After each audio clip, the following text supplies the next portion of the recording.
अस्सलाम वालेकुम dear students. आज हम चैप्टर नंबर 2 का क्वेश्चन नंबर 8 सोल्व करने लगे हैं। क्वेश्चन नंबर 8 का जो पार्ट 1 है वो ये है कि डिटरमिन डोमेन एंड रेंज, ये वाला फंक्शन है। अब इस फंक्शन की हमने डोमेन फाइंड करनी है। हमें डोमेन फाइंड करनी आती है कि हमारे पास ये फंक्शन है, डोमेन क्या होता है हमारे पास, एक्स क्या क्या हो सकता है, वही हमारी डोमेन है। अब एक्स हम सारे रियल नंबर ले सकते हैं, 1 भी ले सकते हैं, 2 भी, 3 भी, 4 भी, 5 भी। क्योंकि इसका बटा भी नहीं है, डिनोमिनेटर भी नहीं है और ना ही इसके अंदर अंडर रूट है। तो इसका मतलब ये दोनों कंडीशन ही लगेंगे इधर। तो इसका मतलब एक्स हम कुछ भी ले सकते हैं। तो एक्स हमारा क्या होगा, रियल नंबर। तो यही हमारी डोमेन हो जाएगी। डोमेन हमारी क्या हो जाएगी, रियल नंबर। अब इसकी रेंज क्या होगी, रेंज हमारे पास ये है कि इस एक्स इनपुट पर, ये इस एक्स डोमेन पर वाई क्या क्या हो सकता है, वही हमारी रेंज है। अब ये y is equal to 3x-5 है। इसकी रेंज निकालने का जो तरीका क्या है कि हम ये y f ऑफ x है, हम इसको लिखेंगे x as a function of y। तो यहाँ से x अलग कर लेंगे, y प्लस 5 हो जाएगा, ये -5 इधर आके +5 हो गया, ये 3x रह गया। अब ये 3 मल्टीप्लाई हो रहा है, इधर आके डिवाइड हो जाएगा। तो y plus 5 divided by 3 is equal to x। अब ये x as a function of y आ गया, x is equal to y plus 5 divided by 3। अब यहाँ से देखें y क्या क्या हो सकता है, y बटे में 3 ये नंबर है, तो नीचे तो वेरिएबल है नहीं, तो इसका मतलब y भी सारा रियल नंबर ले सकते हैं। इसकी जो रेंज आएगी वो हमारे पास क्या आ जाएगी, y क्या आएगा, सारा रियल नंबर, और रेंज भी रियल नंबर आ जाएगी इसकी। अब ये है हमारे पास क्वेश्चन नंबर 8 का पार्ट नंबर 2। वो कह रहा है is the function f 1 to 1, क्या ये वाला जो फंक्शन है वो 1 to 1 है। अब 1 to 1 फंक्शन क्या होता है, 1 to 1 फंक्शन हमारे पास ऐसा फंक्शन, ये डेफिनेशन लिखी है, a function is said to be 1 to 1 if different input produces different output. अगर डिफरेंट इनपुट्स पर आंसर भी जो रेंज है या आउटपुट है वो भी हमारी डिफरेंट आए। जैसे फॉर एग्जांपल ये मेरे पास एक फंक्शन है f of x is equal to x plus 1, ठीक है। अब ये मेरे पास फंक्शन है, तो 0 1 2 मान लो मैंने ये इनपुट से ले ली, और मैंने ये इनपुट से ले ली 1 2 3 4। ये मैंने ये जो पहला सेट है, फॉर एग्जांपल ये मैंने फंक्शन डिफाइन कर लिया ए सेट से बी, इसको मैं ए कह देता हूँ और इसको बी कह देता हूँ, ठीक है। तो अब ये मैंने फंक्शन डिफाइन किया खुद से, हम फंक्शन खुद से डिफाइन करते हैं। वैसे ये पहला सेट है इसकी डोमेन है, जो सेकंड सेट है वो इसका कोड डोमेन है, आपको पता ही है। ये मैंने वैसे खुद से डिफाइन किया अपनी मर्ज़ी से। हम फंक्शन खुद से भी डिफाइन कर सकते हैं। जैसे ये वाला जो फंक्शन है, अगर इसकी डोमेन निकालना चाहें तो एक्स क्या क्या हो सकता है, वो तो सारा रियल नंबर रहेगा। लेकिन जस्ट मैंने उनमें से 3 नंबर ही लिए हैं, 0 1 2, ये मैंने अपनी मर्ज़ी से लिए हैं, ठीक है। तो ये डोमेन हम अपनी मर्ज़ी से भी डिफाइन कर सकते हैं, लेकिन शर्त ये है कि डोमेन में अपने वो वाले एलिमेंट्स लेने हैं कि अगर उसके अंदर फंक्शन के अंदर पुट करें तो हमें आंसर भी मिलना चाहिए, हमें अनडिफाइंड ना हो बस, ठीक है। ये तो डोमेन की वैसे भी कंडीशन ही है। तो हम अपनी मर्ज़ी से भी डिफाइन कर सकते हैं, उसको इंटरवल को छोटा भी करके हम अपनी मर्ज़ी से भी ले सकते हैं बस, ठीक है। तो ये मैंने अभी फ़िलहाल के लिए ये जो डोमेन ले ली, और ये मैंने कोड डोमेन ले ली, ठीक है। अब ये पहला सेट है डोमेन का, और ये हमारे पास है कोड डोमेन का। 1 to 1 फंक्शन क्या होता है कि मान लो 0 को मैंने जब इस फंक्शन के अंदर पुट किया तो 1 आ गया। जैसे एफ एक्स की जगह 0 रखो तो 0 प्लस 1 क्या आएगा, 1। तो 0 को जब मैंने इस फंक्शन के अंदर पुट किया तो आ गया 1, 1 को जब मैंने इस फंक्शन के अंदर पुट किया तो 2, 2 को जब इस फंक्शन के अंदर पुट किया तो आ गया 3। अब ये देखें, अब ये 0 1 2 ये तीनों डिफरेंट नंबर है ना, और जो आंसर आ रहे हैं 1 2 3 ये भी डिफरेंट नंबर है। यानी कि 0 का आंसर 1 है, 1 का 2 है, 2 का 3 है, यानी कि डिफरेंट इनपुट्स का जो आंसर आ रहा है वो भी डिफरेंट ही आ रहा है, ठीक है। ऐसा नहीं है कि अगर मैं 0 का 1 पुट किया तो हो 1 का भी 1 आ गया आंसर, ऐसा नहीं है, ठीक है। अगर ऐसा हो जाता तो फिर ये फंक्शन 1 to 1 नहीं होगा, जस्ट फंक्शन ही होगा, फंक्शन तो हो गई। तो 1 to 1 की कंडीशन यही है कि इनपुट्स भी डिफरेंट हो और आउटपुट भी डिफरेंट आए बस। अब नीचे ये स्टेटमेंट लिखी, if f of x1 is equal to f of x2 implies x1 is equal to x2। अगर कोई भी फंक्शन अगर ये वाली कंडीशन भी सेटिस्फाई कर दे तो हम कह देंगे कि वो वाला फंक्शन क्या है, 1 to 1। अब इस बात का मतलब क्या है, ठीक है, ये क्या है, f of x1 is equal to f of x2 आ गया, तो इसका मतलब है कि x1 x2। इस बात का मतलब क्या है, तो इस बात को मैं आपको पहले एक एग्जांपल से समझाता हूँ, फिर बाद में मैं इधर आता हूँ। इस बात का मतलब फिर आपको इजीली समझ आ जाएगा, ठीक। अब फॉर एग्जांपल, अब ये देखें, इस एग्जांपल को देखें पहले। जैसे ही मैंने 0 को इस फंक्शन के अंदर पुट किया तो क्या आ जाएगा, ये इसको मैं लिख सकता हूँ ना, जैसे ही मैंने 0 को फंक्शन के अंदर पुट किया तो जवाब आया मेरे पास 1। तो यानी कि जो 1 है वो एफ ऑफ 0 के इक्वल है। अब ये 2 है, ये किसके इक्वल है, एफ ऑफ 1 के, क्योंकि जब मैंने इस फंक्शन में 1 को पुट किया तो मेरे पास आ गया 2। अब जैसे ही इस फंक्शन में मैंने 2 को पुट किया 2 को जब मैंने पुट किया इस फंक्शन में तो मेरे पास क्या है आंसर 3, ठीक है। तो इसका मतलब ये f(0) है, f(1) और ये f(2) है, ठीक है। अगर इसी को मैं x1 कह दूं तो फिर ये क्या हो जाएगा f(x1), ठीक है। यानी कि अगर इस 0 को मैं x1 कह दूं, इनपुट को मैं x1 कह दूं, तो आउटपुट जो 1 है वो f(x1) हो जाएगी। ऐसे ही इसी को अगर इसको मैं x2 कह दूं तो फिर ये वाली जो मेरी आउटपुट है ये f(x2) हो जाएगी। अब ये देखें जो f(x1) है वो है 1, f(x2) है 2। अब ये दोनों डिफरेंट है ना, मतलब इक्वल नहीं है, बराबर नहीं है। इसका मतलब क्या है कि जो f(x1) है ना वो बराबर नहीं है f(x2) के, ठीक है। तो f(x1) f(x2) के इक्वल नहीं है। अब क्या किया था, x1 को मैंने फंक्शन में पुट किया था तो 1 आया था, ऐसा ही है। तो जो f(x1) है उसको लिखूँ। f(x1) क्या था कि x1 को जब मैंने फंक्शन में पुट किया तो क्या है, फंक्शन हमारे पास था x+1, ठीक है। तो x की जगह हमने x1 लिया, +1 इज नॉट इक्वल टू, अब x2 को फंक्शन में पुट करें तो x2+1 आ जाएगा। तो 1 से ये वाला 1 कैंसिल हो जाएगा क्योंकि ये +1 इधर आके -1 हो जाएगा और वैसे ही कैंसिल हो जाएगा। तो x1 is not equal to x2, ठीक है। तो अब ये देखें जब दो फंक्शंस की वैल्यू, अब दो x1 और x2 को जब मैंने फंक्शन में पुट किया, जब दो डिफरेंट आउटपुट्स इक्वल नहीं है तो उनका, इसका मतलब उनकी इनपुट्स भी आपस में इक्वल नहीं है। यानी कि x1 क्या है हमारे पास इनपुट है और x2 भी इनपुट है। अब इन दोनों इनपुट्स की अगर फंक्शनल वैल्यू आपस में इक्वल नहीं है, जैसे 2 और 1, तो इसका मतलब इन दोनों, ये दोनों भी इनपुट्स आपस में इक्वल नहीं है। तो ये देखें 0 और 1 भी तो आपस में इक्वल नहीं ना है। x1 क्या था हमारे पास 0 और ये बराबर नहीं है x2 के यानी कि 1 के। तो इसका मतलब जब दो इनपुट्स आपस में इक्वल नहीं हैं तो और इनपुट्स की जो फंक्शनल वैल्यू वो भी आपस में इक्वल नहीं है। फंक्शनल वैल्यू क्या 1, यानी कि इस पर फंक्शनल वैल्यू की थी 1 थी और इस x2 पर फंक्शन की वैल्यू क्या थी हमारे पास 2। जब दो इनपुट्स आपस में इक्वल नहीं है तो दो आउटपुट्स भी आपस में इक्वल नहीं है, ठीक है। अब इसको हम ऐसे भी तो पढ़ सकते हैं ना कि अगर मैं कहता हूँ कि f(x1) बराबर आ गई f(x2) के, ठीक है। तो f(x1) क्या आएगा x1+1 is equal to x2+2, ठीक है। अगर इसको फॉर एग्जांपल बराबर ले लूँ तो मैं इसका मतलब समझता हूँ। बराबर तो वैसे तो ये नहीं है बराबर, लेकिन मैं इसको बराबर ले लिया तो अब ये 1 से 1 कैंसिल हो गया, x1 is equal to x2 आ गया। अब वो कह रहा है कि अगर f(x1) और f(x2) आपस में इक्वल हैं तो फिर इसका मतलब x1 और x2 भी आपस में इक्वल हैं। अगर दो इनपुट्स आपस में इक्वल हैं तो दो आउटपुट्स भी आपस में इक्वल होंगी फिर, ठीक है। यानी कि अब ये दोनों इनपुट्स कौन से होंगी, अगर ये मैंने x1 लिया है ना तो ये x2 भी यही है, x2 भी अब की बार यही है। अगर ये x1 0 लिया तो f(x1) हमारे पास 1 आ गया। अगर मैंने x2 भी 0 लिया तो f(x2) भी क्या आ जाएगा हमारे पास 1। वो यही बात कर रहा है यहाँ, वो यही बात कर रहा है कि हमने दो आउटपुट्स अगर इक्वल ली हैं, मतलब 1, ये हैं दोनों 1 ही। अगर इनपुट्स मैंने 0 लिए दोनों, यानी कि 0 बराबर 0 के होगा तो आउटपुट्स भी तो 1 और 1 ही होगी ना, ठीक है। यानी कि ये भी 1। जब दो इनपुट्स आपस में इक्वल हैं तो दो आउटपुट्स भी आपस में इक्वल हो जाएंगे। तो इसका मतलब ये दो इनपुट्स नहीं है, ये एक ही है, ये एक ही है, ठीक है। तो यही बात है 1-to-1 फंक्शन की डेफिनेशन तो यही कहती है कि अगर दो डिफरेंट इनपुट्स हैं तो उनकी आउटपुट भी डिफरेंट आएगी, तभी 1-to-1 होगा ना। जब दो इनपुट सेम है तो आउटपुट भी सेम होगी। तो 1-to-1 तो तभी होगा ना जब इनपुट सेम होगी। तो अगर इनपुट सेम है तो आउटपुट भी सेम है, अगर इनपुट सेम नहीं है तो आउटपुट भी सेम नहीं है। यही 1-to-1 की डेफिनेशन है कि डिफरेंट इनपुट्स पर डिफरेंट आउटपुट, डिफरेंट इनपुट पर डिफरेंट आउटपुट, ठीक है। अब ये जो 0 और 0 दोनों इनपुट सेम थी, मतलब एक ही इनपुट थी, दो है ही नहीं थी, ये दो डिफरेंट थी नहीं, ये सेम इनपुट्स थी, तो फिर इन पर तो इक्वल ही आएगा ना आंसर। अब ऐसा तो नहीं है ना 0 बराबर 1 के आ जाए तो हम कह देंगे ये 1 के बराबर, ऐसा तो नहीं ना होगा।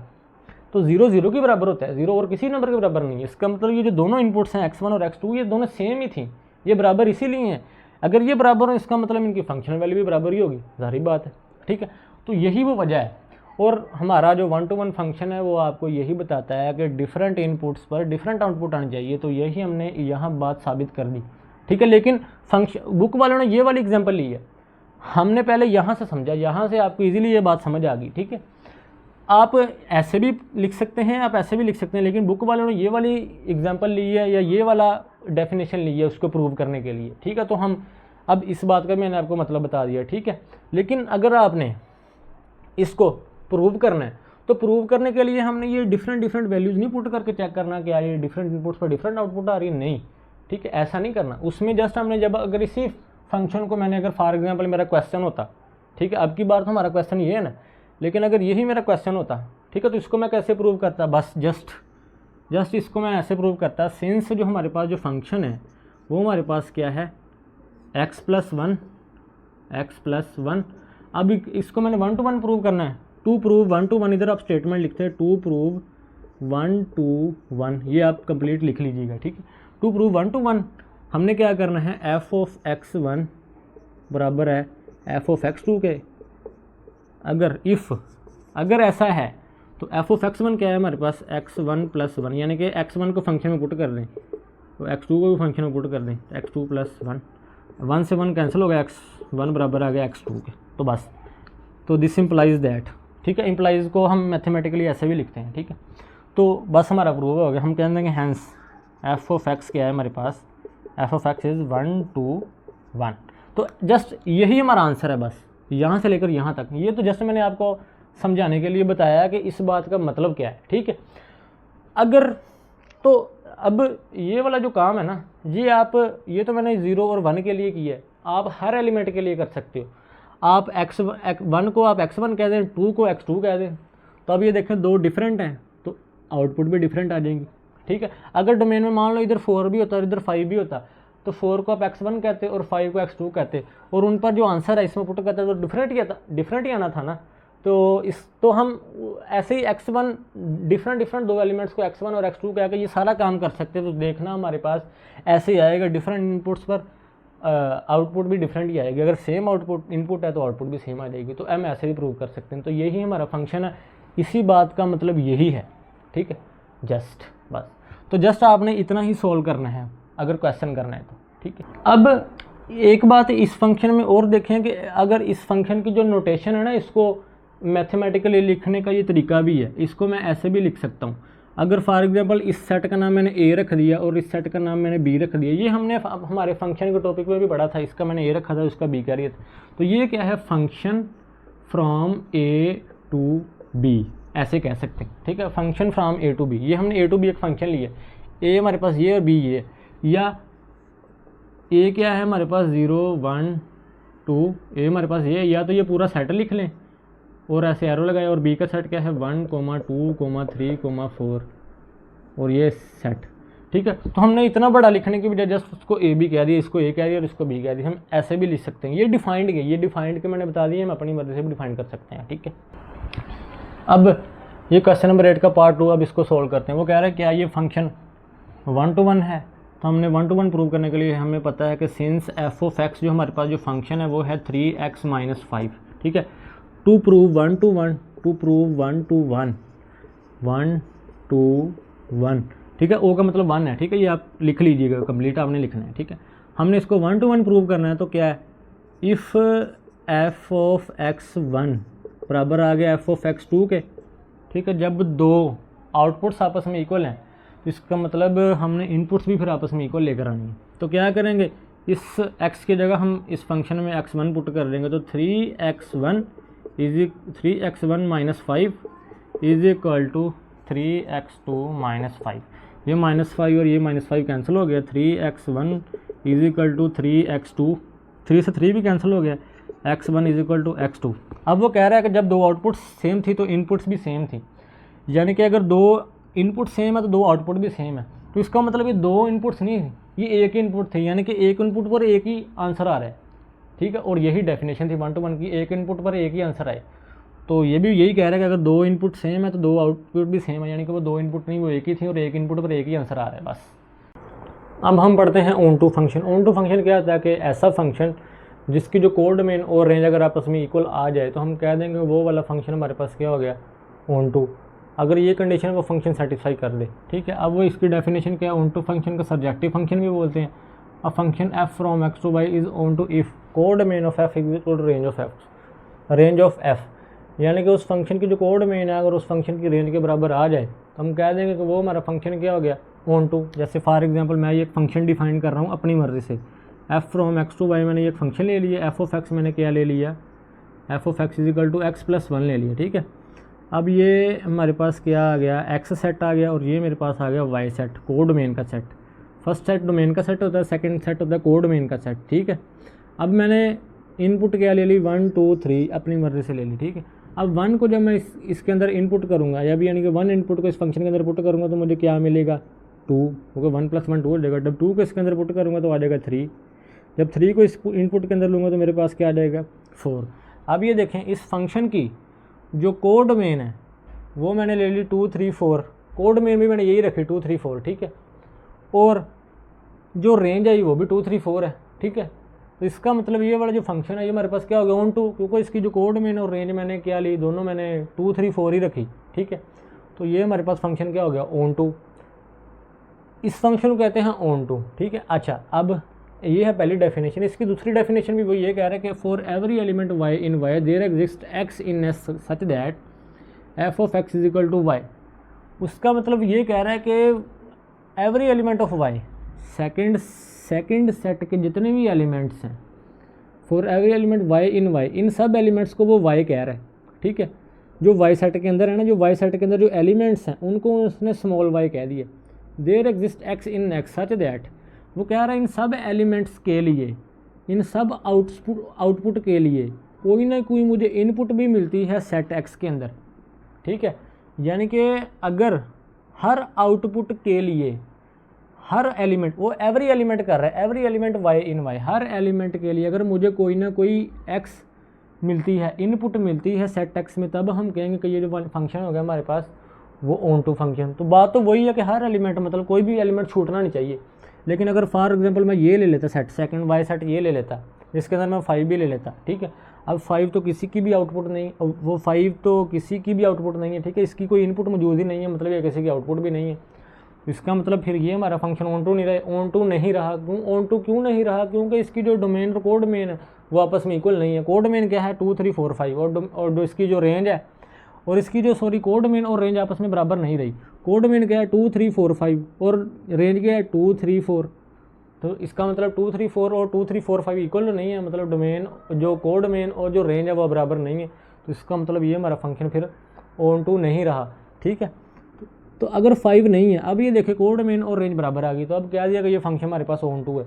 और ये बात जो लिखी है, हर एलिमेंट के लिए कोई ना कोई इनपुट होनी चाहिए, मतलब वो वाई से एक्स ढूंढ रहा है, वाई के लिए कोई ना कोई इनपुट मिले मुझे, हर एलिमेंट के लिए मुझे कोई ना कोई इधर इनपुट होगी, तब ही हम कहेंगे कि ये फंक्शन क्या है हमारे पास ऑन टू, ठीक है। अब ये देखें एफ ऑफ एक्स होता है जब हमारे पास function is equal to x plus one, इसमें क्या करते हैं कि एक्स की जगह मैंने इनपुट दी, मुझे कोई ना कोई आउटपुट मिलती है, यानी कि ये वाई के इक्वल है। जब भी मैं एक्स की कोई ना कोई वैल्यू रखता हूँ तो मुझे वाई आंसर मिलता है, ठीक है। अब वो नहीं, अब वो ये कह रहा है कि हर एलिमेंट वाई के लिए, हर एलिमेंट, अब वो वाई से एक्स ढूंढ रहा है। यहाँ हम एक्स पुट करते हैं, हमें वाई मिलता है। अब वो हमारे पास वाई तो है, वाई है, लेकिन हमने एक्स ढूंढना है, तो फिर क्या करेंगे, अब ये y as a function of x है, यानी कि यहाँ हमें वाई मिलता है, वाई ढूंढते हैं, हम ढूंढते हैं। ऐसे ही एक्स हमारे पास होता है, वो वाई हम ढूंढते हैं, लेकिन अब वो कह रहा है हमारे पास वाई तो है लेकिन हमें एक्स नहीं मिल रहा, तो एक्स होना चाहिए वो कह रहा है। तो अब की बार हमने एक्स ढूंढना है, तो फिर इसको as a function of x लिख लेंगे, y is equal to x plus one को हमने as a function of x लिख लेना है। तो इधर आके y minus one is equal to x हो जाएगा, तो x is equal to y minus one आ गया। अब हमारे पास वाई तो है, ठीक है, तो अब हमें एक्स मिलता जाएगा, ठीक है। अब ये डिफाइंड है, ये दोनों चीज़ें हमारे पास अवेलेबल हैं, लेकिन हम चेक कर रहे हैं कि क्या इस वाई के लिए एक्स भी इधर आ रहा है कि नहीं। अब वाई की वैल्यू अगर आप 2 ले लें, क्योंकि ये जो 2 है, तो जब मैंने वाई लिया 2 तो एक्स मुझे क्या मिला 1, क्योंकि जब वाई की जगह 2 रखूँगा 2 माइनस 1 का जगह 1, ठीक है, तो ये मिल गया मुझे पहला। जब वाई की वैल्यू मैं 3 रखूँगा तो एक्स मुझे क्या मिलेगा, 3 माइनस 1 क्या आएगा 2, एक्स को 2 मिल गया, तो यानी कि हर 3 की जगह 2 मिल गया। अब 4 रखूँगा अगर एक्स की जगह में, अगर मैं वाई की जगह मैंने 4 रख लिया तो एक्स मुझे क्या मिला 3, जब 4 माइनस 1 हो जाएगा 3, यानी कि हर वाई के लिए मुझे कोई ना कोई इनपुट मिली 1 2 3, और 1 2 3 हमारा पहला सेट है। तो इसका मतलब फिर हर आउटपुट के लिए, हर वाई के लिए मुझे कोई ना कोई इनपुट मिल रही है 1 2 3, और जो इस सेट के अंदर है जो हमने डिफाइंड किया है, ठीक है।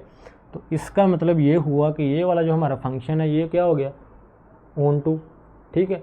एक और एग्जांपल देखें, पहले ये एग्जांपल देखें। अब फॉर एग्जांपल मेरे पास ये वाला फंक्शन है f of x is equal to x square, और ये वाला जो फंक्शन है ये रियल नंबर से रियल नंबर पर डिफाइंड है। अब ये चेक करके बताएं क्या ये फंक्शन ऑन टू है, तो आप कैसे चेक करेंगे? तो आप इसको चेक करेंगे, पहली डेफिनेशन हमने क्या पढ़ी थी, हमने कहा था कोडोमेन बराबर हो रेंज के। अब इसकी जो कोडोमेन है वो क्या है, रियल नंबर है। ये सेकंड सेट कोडोमेन ही होता है ना, और इसकी जो डोमेन भी रियल है, लेकिन हमने इसकी रेंज नहीं हमें पता, हमें इसकी डोमेन पता है या कोडोमेन पता है, रेंज नहीं पता। हम इसकी रेंज निकाल लेते हैं, अगर तो रेंज इसकी कोडोमेन की इक्वल आ गई तो हम कह देंगे कि ये हमारे पास फंक्शन क्या है, ऑन टू है, सिंपल। तो हम इसकी रेंज निकालते हैं। तो रेंज निकालने के लिए क्या करते हैं, हम x as a function of y, ये y as a function of x है, हमने x as a function of y लिखना है। तो दोनों तरफ क्या लेंगे, अंडर रूट, इधर भी अंडर रूट लिया, इधर भी अंडर रूट लिया, तो वाई रूट आ गया, इधर एक्स आ गया, तो एक्स आ गया स्क्वायर रूट वाई। अब वाई क्या क्या हो सकता है, रेंज ही फाइंड करनी है, रेंज। तो रेंज वाई क्या क्या हो सकता है, वाई सारा कुछ हो सकता है, वाई ग्रेटर देन और इक्वल टू 0 होगा। क्यों ग्रेटर देन इक्वल टू 0 होगा? क्योंकि अंडर रूट कहता है कि मैं पॉजिटिव नंबर को सोल्व कर सकता हूँ, मैं नेगेटिव नंबर को सोल्व नहीं कर सकता। वो कहता है मेरी कैपेसिटी नहीं है, मैं सिर्फ पॉजिटिव नंबर को सोल्व कर सकता हूँ, नेगेटिव सोल्व करने की मेरी कैपेसिटी नहीं है, उधर मैं वर्क नहीं करूँगा। तो इसका मतलब फिर हमें वाई कहता है अगर तो आप ग्रेटर देन और इक्वल टू 0 लोगे, मतलब पॉजिटिव नंबर लोगे, 0 या 0 से बड़े लोगे, तो ही मैं आपको कोई ना कोई आंसर करूँगा। अगर आप लेस देन 0 ले लोगे तो मैं आंसर नहीं करूँगा आपको। तो इसका मतलब फिर जो हमारी वाई है वो ग्रेटर देन और इक्वल टू 0 आएगा, और यही हमारी रेंज होती है। रेंज हमारे को ये वाई क्या क्या होता है, यही हमारी रेंज है ना। तो रेंज आ गई हमारी 0 से लेके प्लस इन्फिनिटी तक, ठीक हो गया। तो ये आ गई हमारी रेंज, ठीक है। अब इसकी जो रेंज है वो है 0 से पॉजिटिव इन्फिनिटी, लेकिन इसकी जो कोडोमेन है वो तो सारा रियल नंबर है। तो ये तो कोडोमेन और रेंज आपस में इक्वल ही नहीं है, तो हम यहाँ से ही कह देंगे कि हमारे पास ये वाला जो फंक्शन है ये क्या है, ऑन टू नहीं है, ठीक है। क्यों? अब जैसे यहाँ हमने चेक किया है तो ऐसे नहीं करेंगे। ये तो मैंने आपको समझाने के लिए बताया था कि हर एलिमेंट की कोई ना कोई हमें इनपुट मिल रही है, हर वाई के लिए हमें कोई ना कोई एक्स मिल रहा था, लेकिन यहाँ भी हमें ऐसा ही है कि हमें हर वाई के लिए कोई ना कोई एक्स नहीं मिलेगा। अगर इसकी आप वैसे फॉर एग्जांपल बनाना चाहें ना, आप इसकी पिक्टोरियल रिप्रेजेंटेशन ऐसे, ठीक है। तो पिक्टोरियल रिप्रेजेंटेशन अगर आपने बनाए तो वो क्या था, हमारे पास रियल नंबर से रियल नंबर पर था, ऐसा ही है फंक्शन। ये हमारे पास मान लो 0 1 2 3 -1 -2 -3, ये 0 और 0 1 के बीच में सारे मैं पॉइंट्स वाले नंबर भी ऐड कर रहा हूँ, ठीक है। ये मैंने लिखे नहीं, लेकिन ये सारे शामिल हैं, सारा मैंने रियल नंबर बनाया है, ठीक है। ये 3 से ऊपर जा रहा है, ये 3 से नीचे आ गया, ऐसे ही ये 0 1 2 3 -1 -2 -3, इसके अंदर भी सारे पॉइंट्स वाले जितने भी नंबर इसके अंदर आते हैं वो सारे शामिल हैं, ठीक है। अब ये देखो, अब उसकी जो रेंज आई थी वो थी 0 से प्लस इन्फिनिटी तक, इस फंक्शन की जो रेंज थी 0 से प्लस इन्फिनिटी, ऐसे ही है ना, f of x is equal to x square की, इसकी जो रेंज ये आई थी। और ये जो डिफाइंड था फंक्शन ये था एफ फ्रॉम रियल नंबर से रियल नंबर। अब हमने ये बताना था क्या ये ऑन टू है या नहीं। अब ये देखें, इसकी जो रेंज और कोड में ये आपस में इक्वल नहीं है, तो हमने इधर ही बता दिया था कि ये ऑन टू नहीं है। लेकिन अगर हम ऐसे चेक करना चाहिए, ये देखें, अब 1 को जब मैं इसके अंदर पुट करूँगा तो 1 का स्क्वायर हो जाएगा, ऐसे ही 1 का स्क्वायर होता है 1, 0 का स्क्वायर होता है 0, -1 का स्क्वायर भी 1 होता है, -2 का स्क्वायर होता है 4, यहाँ कहीं आएगा, ऐसे ही -3 का स्क्वायर आएगा +9। और नेगेटिव नंबर तो किसी के भी नहीं आ रहे आउटपुट में, तो ये किधर गए? अगर हमने ये देखनी है, अब हमने ऑन टू प्रूव करवाना। वो कह रहा है every element y in y there exist x in x.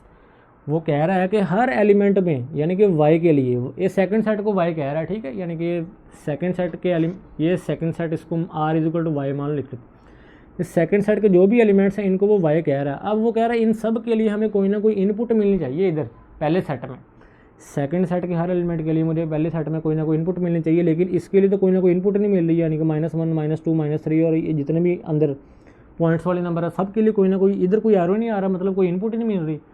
तो इसका मतलब कोड में और रेंज हमें पिक्चर के जरिए भी नज़र आ गई कि ये तो बराबर नहीं है। तो इसका मतलब ये होगा कि ये हमारे पास फंक्शन ऑन टू नहीं है।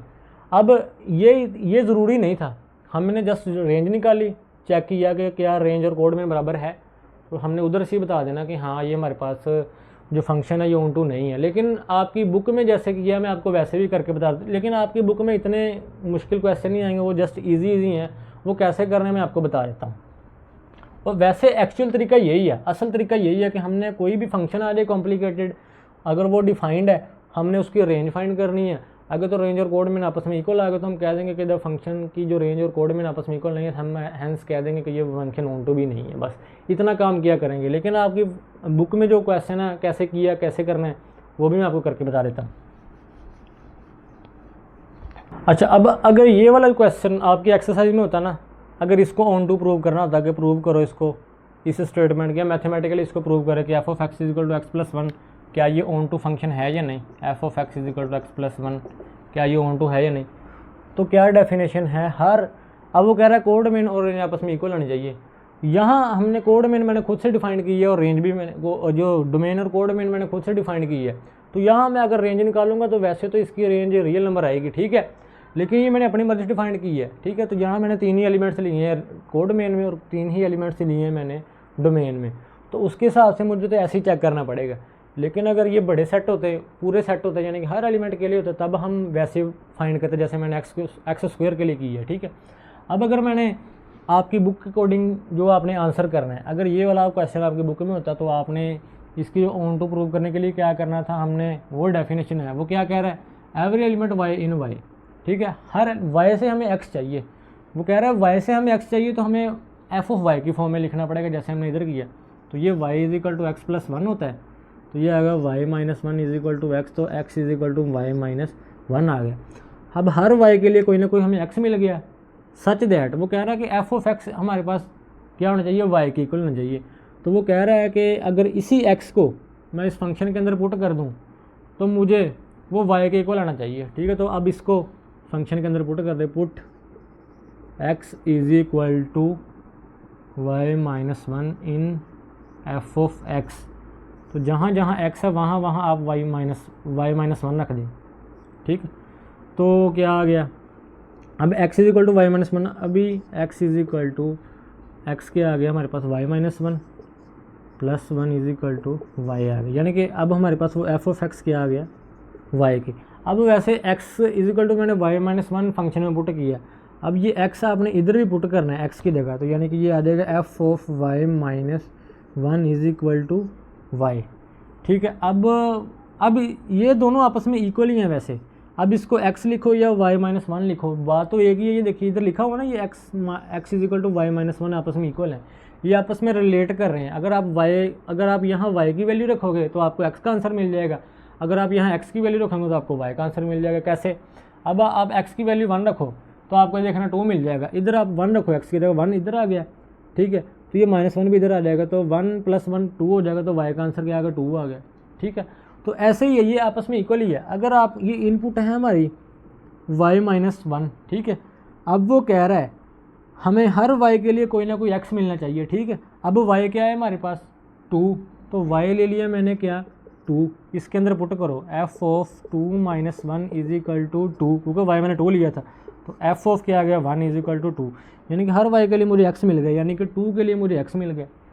सच दैट अगर मैं इसी 1 को f के अंदर पुट करूँ, दोबारा 1 को मैं f के अंदर पुट करूँ तो f ऑफ 1 क्या हो जाएगा 1 प्लस 1, यानी कि x की जगह मैंने 1 रखा तो क्या आ गया 2।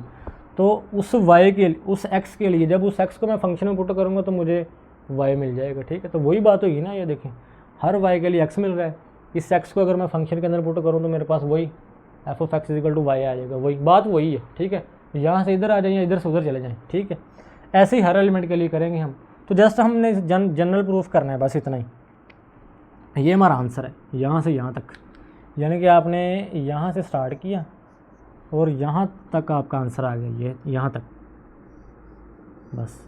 अब इसको ऐसे लिखें या ऐसे लिखें, ये आपकी मर्ज़ी है, बात एक ही है, मैंने आपको बता दी, ठीक है। बुक में आपने ये क्वेश्चन ऐसे सोल्व करना है, ठीक। बस क्वेश्चन नंबर 8 का पार्ट नंबर 3 सोल्व करने लगे, ठीक है। वो कह रहा है if the function f onto is the function f onto, क्या ये जो फंक्शन है क्या ये ऑन टू है, if the codomain is all real number, अगर इसकी जो कोड डोमेन है वो सारी रियल नंबर है, ठीक है। तो क्या करेंगे, मैं कहता हूँ let f of x is equal to 3x minus 5 है। ये लेट तो नहीं है, ये तो ऑलरेडी हमें गिवन है ना, ये तो गिवन है, ठीक है। हमें पता है कि एफ ऑफ एक्स है हमारे पास 3x माइनस 5, ठीक है। अब आपको पता है एफ ऑफ एक्स बाई के भी इक्वल है, तो 3x माइनस 5 आ गया, ठीक है। अब यहाँ से मैंने x को अलग कर लेना है, y plus 5 is equal to 3x, तो y प्लस 5 डिवाइडेड बाई 3 आ जाएगा। x इज इक्वल टू, ये 3 मल्टीप्लाई और इधर आके डिवाइड हो गया, ठीक है। अब ये x is equal to y plus 5 divided by 3, ठीक है। अब यहाँ से y क्या क्या हो सकता है, वो कह रहा है कि y आपने क्या लेना है, if code main is all real number. इसका मतलब जो सेकंड सेट है वो सारा कोड मेन है, और सेकंड सेट ही हमारे y की वैल्यूज होती है ना। सेकंड सेट में वो कह रहा है, ठीक, सेकंड सेट में वो कह रहा है the code main is all real number, ठीक है। वो जो कह रहा है सेकंड सेट के जो कोड मेन है वो सारी रियल नंबर है, और हमने यही कहा था कि सेकंड सेट के बराबर आना चाहिए, जो रेंज है वो सेकंड सेट के बराबर आना चाहिए, ठीक है। तो वो सारे रियल नंबर है, इसका मतलब y है सारे रियल नंबर।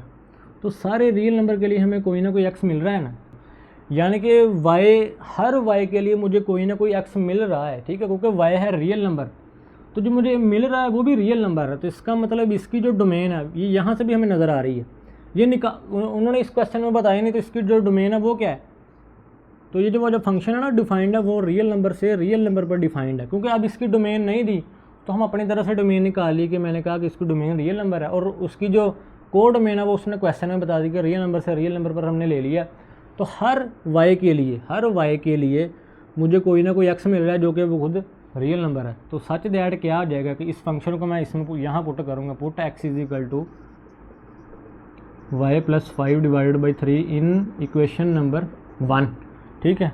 तो एफ ऑफ एक्स क्या है हमारे पास 3 into y plus 5 divided by 3 minus 5, तो 3 से 3 कैंसिल हो जाएगा, बचा क्या y plus 5 minus 5 is equal to y आ गया, ये कैंसिल हो गया। तो ये हमारे पास क्या आ गया कि एफ ऑफ एक्स वाई आ गया, कि हर वाई के लिए मुझे एक्स मिला जिसके लिए हमारा जो एफ ऑफ एक्स है वो वाई हो गया, ठीक है। यानी कि हर वाई के लिए कोई ना कोई एक्स मिल रहा है, अगर उस एक्स को फंक्शन पुट करें तो हमें वाई मिल रहा है, ठीक है, ऐसे। अब हम क्वेश्चन नंबर 9 स्टार्ट कर लेंगे। क्वेश्चन नंबर 9 का पार्ट 1 ये है, वो कह रहा है कि हमारे पास फंक्शन ये रियल नंबर से रियल नंबर पर डिफाइंड है। अब ये वाला फंक्शन है, अब वो कह रहा है कि डोमेन और रेंज फाइंड करें इसकी। तो डोमेन आपको फाइंड करने आती है कि एक्स क्या क्या हो सकता है, वो है हमारी डोमेन। हमारे पास ये फंक्शन क्या है, एफ ऑफ एक्स जो हमारे पास फंक्शन है वो है 2x minus 3 divided by x plus 1, ठीक है। इसको y इक्वल भी लिख सकते हैं। हमने कहा था कि x सब कुछ हो सकता है लेकिन बस नीचे 0 ना हो, ठीक है। तो नीचे 0 ना हो का मतलब ये है कि x प्लस 1 को इक्वल टू 0 रख लें और चेक कर लेते हैं कि x प्लस 1 0 कहाँ होता है, मतलब x की वो कौन सी वैल्यू जहाँ ये 0 आएगा।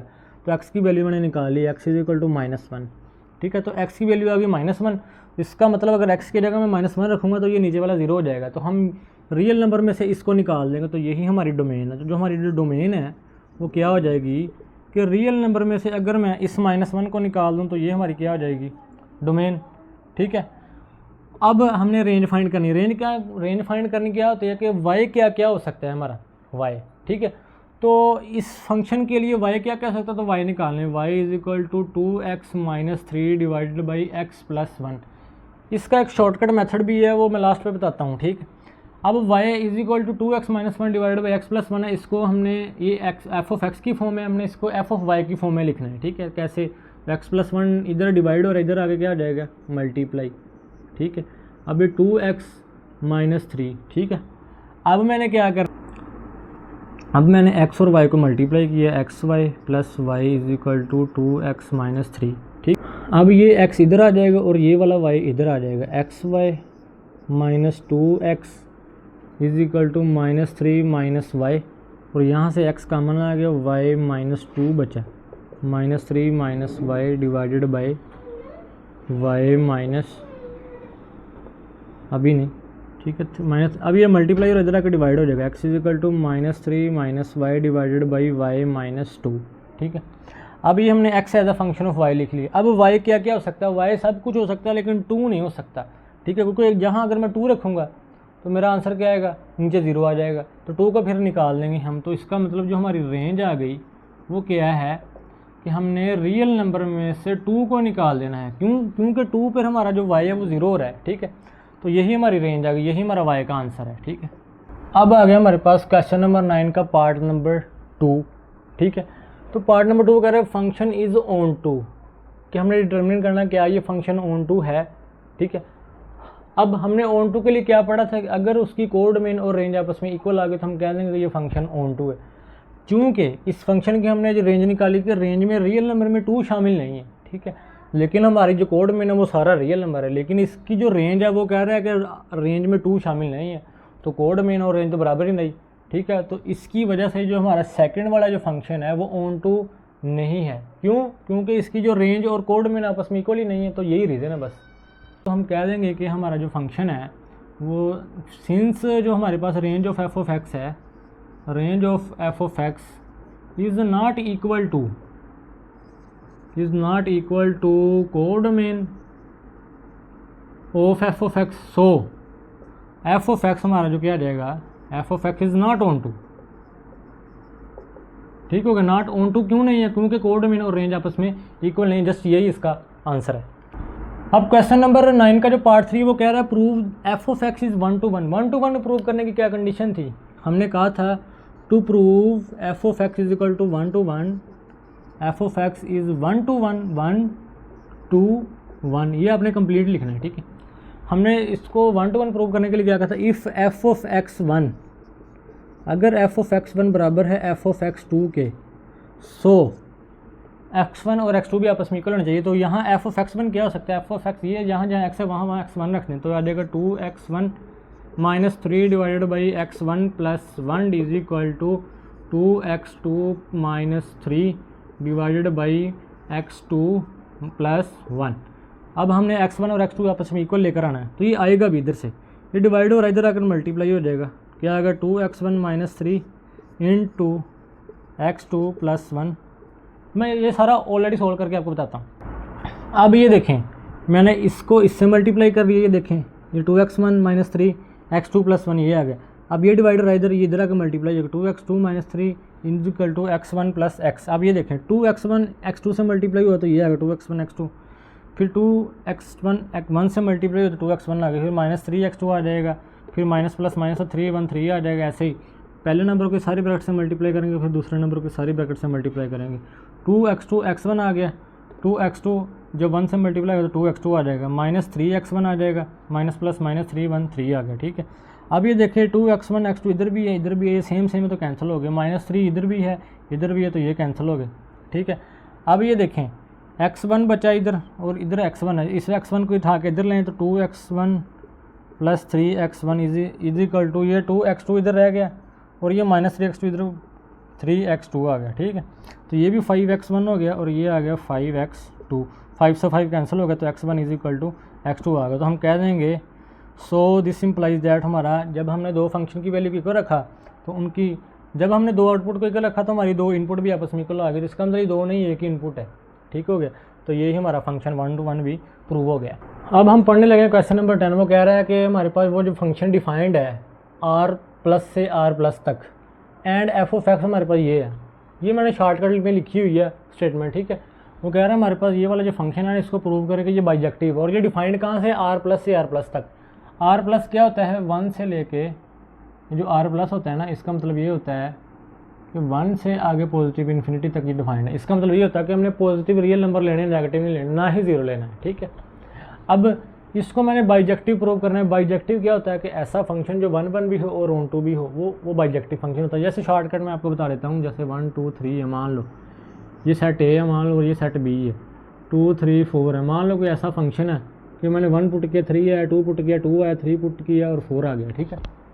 अब ये देखें, अब ये 1 1 है ना, 1 1 कैसे है कि हर डिफरेंट इनपुट के लिए डिफरेंट आउट, यानी कि 1 के लिए 3 है, 2 के लिए 2 है, 3 के लिए 4 है। ऐसा नहीं है कि 1 के लिए 4 भी आ गई या 4 1 के लिए भी आ गई और 2 के लिए भी आ गई, यानी कि ये हर डिफरेंट इनपुट के लिए, यानी कि 1 के लिए 3 है, अब 3 आउटपुट और किसी नंबर की नहीं है, तो ये 1 1 हो गया। और ऑन टू कैसे है कि अब डोमेन भी कोड डोमेन भी यही है सेकंड सेट और इसकी रेंज भी यही है, यानी कि ये 1 1 भी हो गया हमारे पास और ये ऑन टू भी हो गया। तो बस इसका नाम हम दूसरा रख देंगे कि ये बाइजेक्टिव भी हो गया। बस बाइजेक्टिव जस्ट यही है कि अगर एक फंक्शन के अंदर दो कंडीशन हो जाए 1 1 वाली भी और ऑन टू वाली भी, तो हम उसको कह देंगे ये हमारे पास फंक्शन बाइजेक्टिव। अब इसको 1 1 भी प्रूव करना है और हमने ऑन टू भी प्रूव करना है। अब हमें पता है कि 1 1 कैसे प्रूव करते हैं, ठीक है। 4 1 1 1 1 के लिए क्या करते हैं हम, 1 1 के लिए हमने करना है एफ ऑफ x1 बराबर आ जाए एफ ऑफ x2 के, यानी कि इफ़ अगर ऐसा हो जाए तो हमने क्या करना है, ये हमारे पास फंक्शन है, जहाँ जहाँ x है वहाँ x की पावर 1 रख देंगे, e की पावर माइनस x1 और ये आ गया e की पावर माइनस x2। अब ये देखें जब दो बेसिस आपस में इक्वल हैं तो पावर भी आपस में इक्वल होंगी, ठीक है। तो -x1 is equal to -x2 कह देते हैं। वैसे तो कहते हैं कि ई से ई कैंसिल हो गया, मतलब सेम कैंसिल हो गए, पावर बच गई, वो लिख देते हैं, लेकिन ऐसा नहीं होता। अब अगर दो पावर वाली इक्वल होती हैं ना, अगर बेसिस इक्वल है तो इसका मतलब उनकी पावर भी इक्वल ही है आपस में, ठीक है। तो ये माइनस से माइनस कैंसिल हो गया, x1 is equal to x2 आ गया। तो ये हमारे पास जो फंक्शन हो गया ये 1 1 हो गया, ठीक है। अगर ऐसा था तो दिस इम्प्लाइज दैट हमारे पास अगर दो आउटपुट इक्वल है तो इनका मतलब इनपुट भी इक्वल हो गए, ठीक है। अब इसको अगर ऑन टू प्रूव करना है तो कैसे करना है, हमने हर y के लिए कोई ना कोई x मिले हमें, ऐसा ही है। तो हम इसको हमारे पास जो फंक्शन है ना, सिंस इधर लिखेंगे फॉर ऑन टू के लिए हमने प्रूव करना है। सिंस हमें पता है y is equal to e की पावर -x है, ये है y as a function of x। हमने कहा था कि हर y के लिए हमें x मिले तो हमें इसको y as x as a function of y लिखेंगे, ठीक है। तो अब ये देखें, ये y है, ये e की पावर, अब ये e है हमारे पास नेचुरल कह लें, ठीक है, नेचुरल लॉग, ठीक है। हम ये e एक नंबर है, ठीक है। अगर हमने अब लेना e नेचुरल लॉग नहीं है, e एक नंबर है, लेकिन हमने एक नेचुरल लॉग आपने बचपन में 9th क्लास में पढ़ा हुआ है कि अगर लॉग के साथ बेस e हो, नंबर यहाँ कोई भी हो, तो हम पढ़ते हैं कि x का नेचुरल लॉग ले रहे हैं। तो हमने दोनों तरफ नेचुरल लॉग ले लेना है, ठीक है। Taking natural log on both sides, taking log to the base e on both, ठीक हो गया। तो अब ये log y to the base e आ जाएगा is equal to log e to the ये बेस a, ये e की पावर -x आ गई। अब आपने log की प्रॉपर्टी पढ़ी है कि वो पावर आ जाती है शुरू में, तो log y to the base e is equal to -x log e to the base e, ठीक है। अब आपने ये भी पढ़ा था 9th में कि अगर बेस और जो नंबर जिसका log ले रहे हैं अगर वो सेम हो जाए, जैसे कि नंबर भी हमारा e है और बेस भी हमारी e है, दोनों सेम है, तो ये हमेशा 1 के बराबर होता है। यानी कि log x हो टू द बेस x हो तो वो हमेशा आंसर 1 आता है, ठीक है। कुछ भी हो, अगर ये नंबर और बेस सेम होगी तो आंसर 1 आएगा हमेशा, ठीक है। तो log y to the base e is equal to -x आ गया, x.1 यानी कि -x, ठीक है।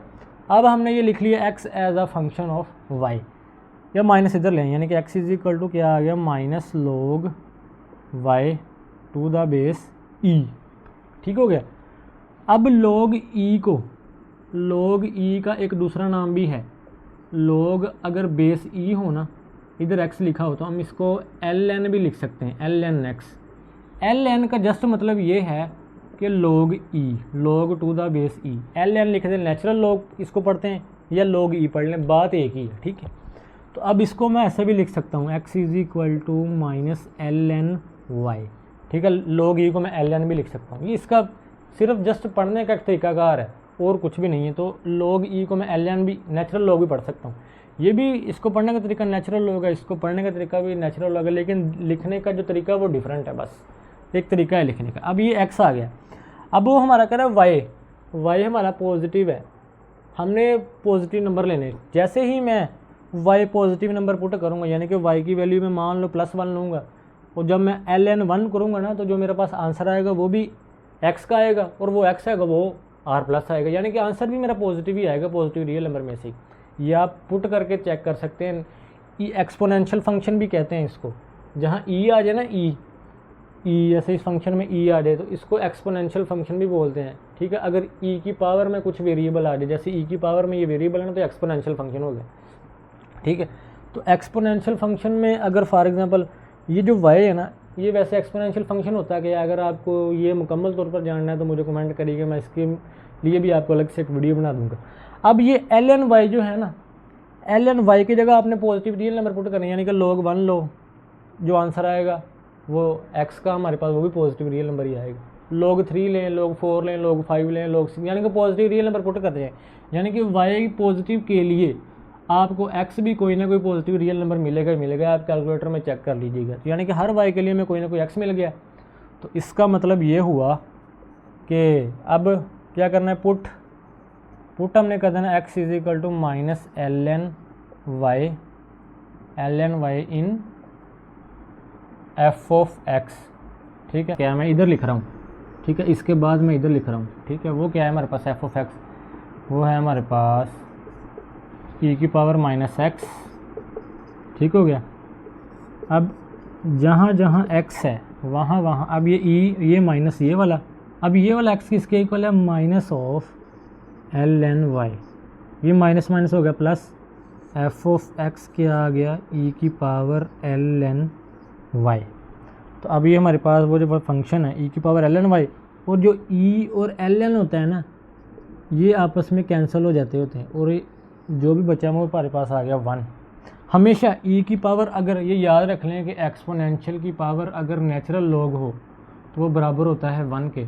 ये कैसे होता है ये अलग वीडियो में मैं बता दूंगा आपको। अगर आपने ये जानना होगा कि ये कैसे होता है तो मुझे कमेंट करना है, तो मैं आपको इस बात का मतलब भी बता दूंगा। आप डायरेक्ट ही याद रख लें फिलहाल, ठीक है, वीडियो लंबी हो जाएगी इसीलिए। तो ये e और ln कैंसिल कर दिया तो y बचा, वो हमारे पास आ गया। तो f ऑफ x हमारे पास क्या आ गया, y के इक्वल। यही प्रूव करना था, हर y के लिए हमें कोई ना कोई x मिला, such that f of x हमारे पास क्या आ गया, वो y। ठीक है, अब इस x को मैंने कहा था कि मैंने पुट करना है। अब ये देखें मैंने क्या लिखा, ln माइनस ln y लिखा है। ठीक है, अगर मैं इस x की जगह माइनस ln y भी पुट करूँगा ना तो वो x की ही आंसर आएगा, यानी कि ये मैंने आपको इससे पहले वाले एग्जाम्पल में बताया था। तो इधर आप x ही रहने दें, जस्ट राइट वाला चेंज कर लें। ठीक है, तो ये हमारा आंसर आ गया। अब हमारे पास है क्वेश्चन नंबर 11 जो इस एक्सरसाइज का लास्ट क्वेश्चन है। वो कह रहा है कि हमारे पास ये वाला फंक्शन है, इसको आपने इनजेक्टिव और सरजेक्टिव प्रूव करना है। इनजेक्टिव का मतलब 1 1 होता है और सरजेक्टिव का मतलब होता है ऑन टू। ये दोनों के डिफरेंट नेम्स हैं, बात सेम ही है। इंजेक्टिव को 1 1 भी कहते हैं और सरजेक्टिव को ऑन टू भी कह सकते हैं हम। अब हमने इंजेक्टिव और सरजेक्टिव प्रूव करना है। ठीक है, अब सरजेक्टिव पहले कर लेते हैं, या चले इंजेक्टिव ही कर लेते हैं। इंजेक्टिव की क्या कंडीशन है, यानी कि 1 1 की। फॉर इंजेक्टिव, इंजेक्टिव के लिए क्या होता है हमारे पास, जो हमारे पास f ऑफ x1, इफ़ अगर ऐसा है, इफ़ f ऑफ x1 बराबर है f ऑफ x2 के, तो हम कह देंगे कि अगर x1 x2 इक्वल आ गया तब हम कह देंगे ये हमारा फंक्शन क्या है, इंजेक्टिव। अब हमारे पास क्या आ जाएगा, f फंक्शन में x1 पुट करें जहाँ जहाँ x है, x1 cube minus 3x1 is equal to x2 cube minus 3x2। अब ये हमारे पास f ऑफ x1 की वैल्यू आ गई और ये मेरे पास f ऑफ x2 की वैल्यू आ गई। अब क्या करूँगा मैं, x1 क्यूब, ये x2 क्यूब इधर आके माइनस हो गया, ये माइनस 3x1 ऐसे आ गया, ये माइनस 3x2 इधर आके प्लस 3x2 हो गया। अब आपने ये a cube minus b cube का फार्मूला लगा दिया, देखें x1 cube minus x2 cube. ठीक है, तो ये a cube minus b cube का फार्मूला लगा दिए, a minus b into a square plus a b plus b square, ये आपने पढ़ा हुआ है बचपन में। अब जब मैंने ये फार्मूला लगाया a cube minus b cube, इस पर a cube minus b cube का फार्मूला लगाया तो ये आ गया a minus b a square plus a b plus b square, ये आपने बचपन में फार्मूला पढ़ा हुआ है। x1 माइनस x2 आ गया, x1 का square plus x1 x2 plus x2 का स्क्र, इसको मैंने a का है और इस x2 क्यूब को मैंने b का है। ठीक है, इस x1 को a का है, x2 को मैंने b का है, और ये माइनस 3x माइनस 3, दोनों में से मैंने 3 कॉमन ले लिया, जो कि माइनस था पीछे तो अगला भी साइन चेंज हो गया। ठीक है, अब x1 माइनस x2 इधर भी है और इधर भी है, ये एक टर्म ये है और एक टर्म ये है। x1 माइनस x2 इधर भी है इधर भी है, तो मैंने कॉमन ले लिया, जो बचा ये वाली ब्रैकेट बची और इधर माइनस 3 बचा, तो मैंने उसको एक ब्रैकेट में करके लिख लिया। ऐसे लिखते हैं, तो ये इक्वल टू 0 आ गया। अब ये दो प्रोडक्ट है, इस ब्रैकेट और इस ब्रैकेट को प्रोडक्ट आ रहा है 0। तो अब यहाँ से बात समझने वाली है। अब आपको पता है कि अगर दो नंबर हैं, फॉर एग्जांपल a और b, अगर ये इन दोनों को मल्टीप्लाई करके आंसर 0 आ रहा है तो क्या पॉसिबिलिटी हो सकती है, टोटल 3 पॉसिबिलिटीज़ ही हो सकती हैं। क्या, या तो a 0 हो सकता है, b 0 नहीं होगा, तब प्रोडक्ट 0 होगा। ऐसे अब 0 इंटू बी आ जाए, यानी कि b 0 नहीं कोई नंबर है, लेकिन इन दोनों को मल्टीप्लाई करें आंसर क्या आ गया, 0। ये है पहला केस। ठीक है, अब दूसरा केस क्या हो सकता है कि a 0 शायद ना हो लेकिन b 0 हो सकता है। ठीक है, ऐसा ही है, a 0 नहीं है लेकिन b 0 हो सकता है। तो अब की बार क्या हो गया, a इंटू 0 आ गया b की जगह, तो अब भी a 0 0, तो अब ये दोनों 0 हो गए, लेफ्ट राइट इक्वल आ गया, तब आ गई। ठीक है, यानी कि 0 को b से मल्टीप्लाई किया आंसर 0 आ गया, a को 0 से मल्टीप्लाई किया तो और 0 के इक्वल आ गया, यानी कि 0 इज इक्वल टू 0 आ गया। केस 3 क्या है कि या a भी 0 हो जाए और b भी 0 हो जाए, यानी कि दोनों ही 0 हो जाएं, तो a 0 मल्टीप्लाई 0, ये भी 0 आ गया, यानी कि 0 बराबर 0 आ गया। ठीक है, तो यानी कि 3 ही सूरतें हैं, 3 ही केसेस है कि या तो a 0 हो जाए, b 0 ना हो, यानी कि पहला 0 हो जाए दूसरा ना हो, या दूसरा 0 हो जाए पहला ना हो, या दोनों ही 0 हो जाएंगे, तभी ये दोनों का मल्टीप्लिकेशन 0 हो सकती है ना। तो अब यही बात इधर है। अब अगर x1 माइनस x2 बराबर 0 हो गया तो ये ज़ीरो नहीं होगा, और अगर ये वाला हमारे पास ज़ीरो हो गया तो फिर ये ज़ीरो नहीं होगा, और या तो हमारे पास दोनों भी ज़ीरो। अब हमारे पास या तो ये ब्रैकेट ज़ीरो हो सकती है, या तो ये वाली ब्रैकेट ज़ीरो हो सकती है, या ये दोनों ज़ीरो हो सकती हैं। तो टोटल 3 ही केसेस हैं। अब अगर ये वाली ज़ीरो होगी, x1 माइनस x2 अगर ये ज़ीरो होगी, ठीक है, तो फिर ये वाली ज़ीरो नहीं होगी, यानी कि ये सेकंड वाली, ये वाली इसको मैं सेकंड लिख रहा हूँ, यानी कि अगर ये ज़ीरो है तो ये ज़ीरो नहीं होगी, तो तब इनका प्रोडक्ट ज़ीरो हो सकता है। ठीक है, अगर ये ज़ीरो है तो ये ज़ीरो नहीं है, तो यहाँ से x1 बराबर आ गया x2 के। ठीक है, ये आ गया पहला केस। ठीक है, अब अगर फॉर एग्जांपल अभी इसको सॉल्व ना करें, आपको इधर से ही बात समझ आ जानी। ठीक है, अब दूसरा केस क्या है हमारे पास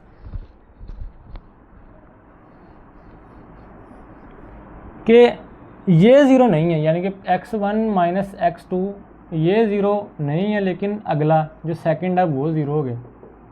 ठीक है, और थर्ड ये था कि तीनों ही ज़ीरो हो गए, ये थर्ड केस है, ये सेकंड केस है। ठीक है, ये सेकंड केस है और ये थर्ड केस है। थर्ड केस में क्या आ गया हमारे पास, x1 माइनस x2 भी ज़ीरो है, और x और जो सेकंड है, सेकंड वाली ब्रैकेट, सेकंड ब्रैकेट वो भी क्या आ गई हमारे पास। यानी कि ये सेकंड ब्रैकेट का मतलब है ये आपने सारी ब्रैकेट लिखनी है, सारी bracket is equal not equal to zero ऐसे लिखना है आपने। इधर भी second bracket is equal to zero लिखना है आपने, सेकंड ब्रैकेट पूरी लिखनी है आपने। तो ये second bracket is equal to, ये तीनों जीरो हो गए। अब ये देखें यहाँ से भी x1 is equal to x2 आ गया, यहाँ से भी x1 is equal to x2 आ गया, लेकिन यहाँ से x1 is not equal to x2 आ गया।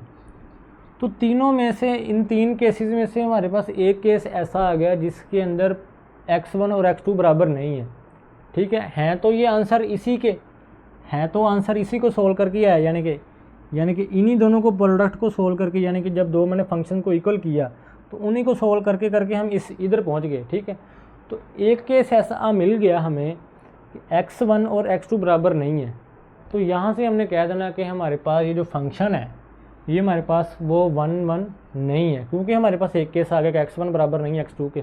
इसका मतलब क्या होता है कि हमारे पास कुछ तो एलिमेंट्स ऐसे होंगे जिनकी एक इनपुट्स पर आउटपुट हमारे पास सेम आ रही होंगी।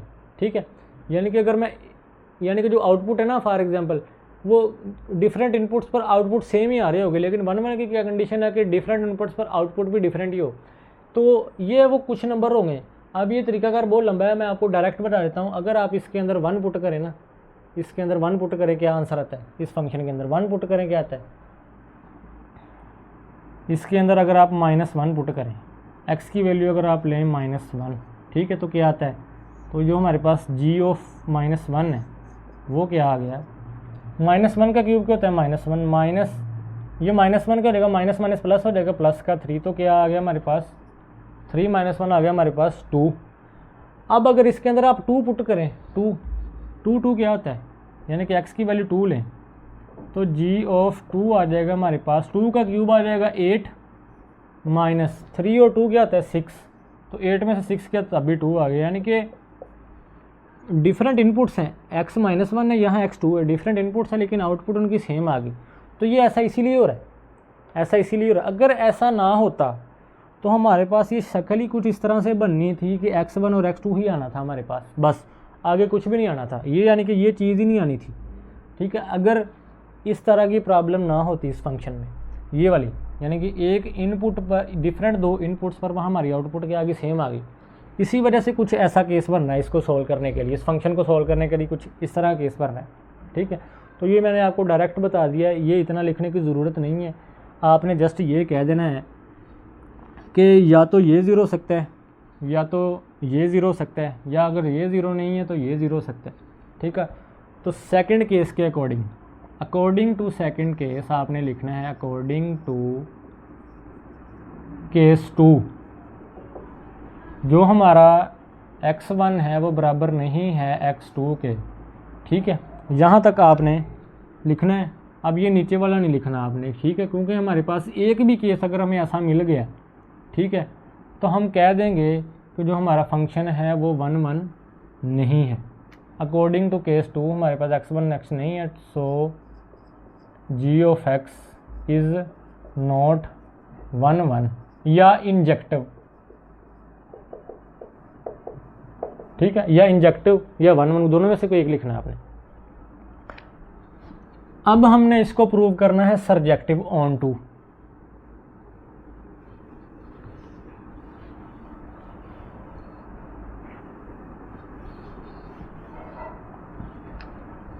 फॉर ऑन टू क्या करेंगे, हमने क्या करना है, अगर इसकी जो रेंज है वो रियल नंबर है, डोमेन को डोमेन इसकी रियल नंबर है, इसकी रेंज क्या आ सकती है, हम रेंज निकालेंगे सिंपल।